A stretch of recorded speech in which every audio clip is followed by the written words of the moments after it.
Danny Segura for MMA Junkie here in South Florida at the PFL Championship Finals. I'm standing next to former UFC lightweight champion, Mr. Anthony Showtime Pettis. Former WC lightweight champion too. Exactly. I mean, promoter. I mean, the accolades go on, right? Yeah. Anthony, first of all, we just witnessed a great night to close Man. out PFL 2021. Your overall of the season and also of these finals. Yeah, the season, honestly, like I signed with the PFL last year, right? The first time I've done a season of MMA was this season. And it's different. Like, you can't do a 2 month training camp for a season of fights, right? So I learned last year what to do. So I started training camp right now, October. We fight in April, so I have like a 6 month training camp to like get in shape. But then you're back to back, back to back. So honestly, this is the hardest kind of competition I've ever done in my life. Only because it's so quick. Like you only have 2 weeks to fight again. You have an injury, you got to figure it out. If you have like a bad weight cut, you got to figure it out. So to see these guys do this is like honestly like very. It's for me. It's like wow. Like these guys are athletes. Like they want this. Like to see that $1 million. Like they want this $1 million. Like you got to be motivated. Oh, it's grueling. You're getting like what 4 or 5 fights in 8 months. I mean, or something like that. So It's quick, 6 months. So you got every 2 months you have a fight.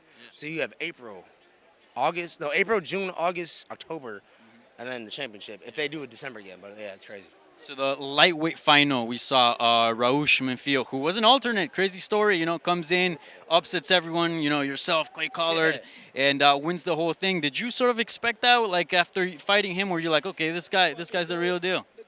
Hey, but Raush is good. Like I always say, like his kickboxing was amazing. Like I knew how to get past that kickboxing, but to see what he just did right now, based on what he needed, like his family needed that shit. It's so man. I'm not a hater. To see somebody make $1 million, bro, I love it, dog. It just makes me more motivated. Like I think he's a great athlete, but that shows me where I'm at. Like I could win this $1 million tournament in the lightweight division for sure.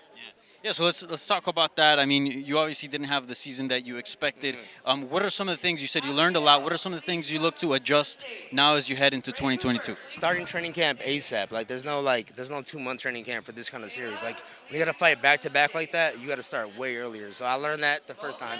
The canvas isn't the same as UFC canvas. There was no fans last time, so it was all different for me, man. But like now that the fans are here, I think Showtime. they changed the canvas to from vinyl to real canvas, so that helps me out. Like when I fought Collard, I was slipping all around the cage. I'm like, what the hell is going on? Then I realized they were fighting on vinyl.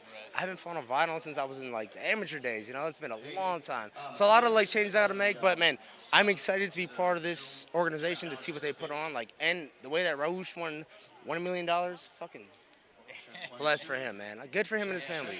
Yeah, he has a crazy story. I think he worked as a janitor in a hospital here, and all of a sudden, he's a millionaire. When he beat me, I was like, man, I hope he wins this. And I bet on him, and he won it. So I won like 50,000 off of him and Ray Cooper. Okay. Oh, wow, look at you. So, Turned up. so you got the picks on lock. Sometimes.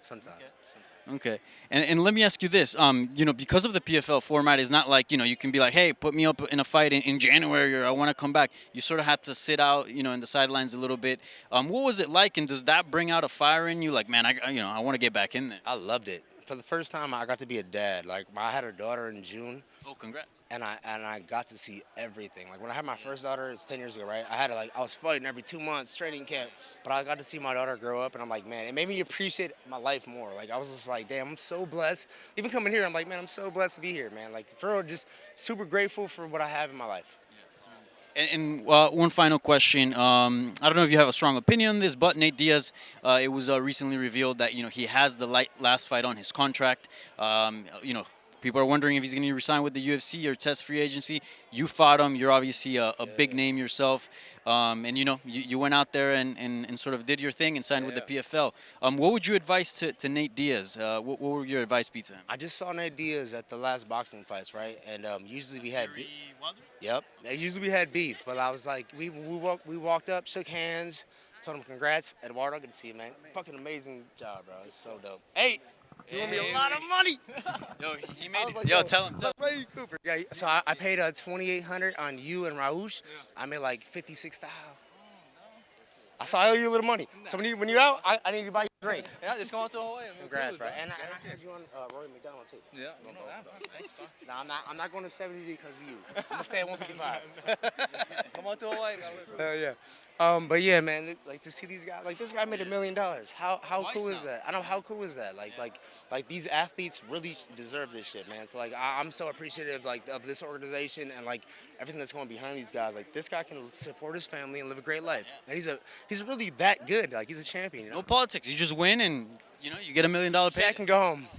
All right, so let's finish off that idea. You're saying you ran into Diaz at Fury Wild. Out of there. Yeah, so me and Diaz were talking. The first time I ever talked to Diaz, and was like, "Congratulations, having a kid." Like it was like real. It was like mutual respect. It was like that's how all MMA athletes should be. So we know how much everybody makes. Without that, we would never know. Like we're always like hating each other. Like how much we would never ask how much did you make to fight me, right? But now and where you MMA is at, we need to know that. Like as athletes, we have to know who's making what. How do we make more? How do we put ourselves in better positions to feed our families? That's it.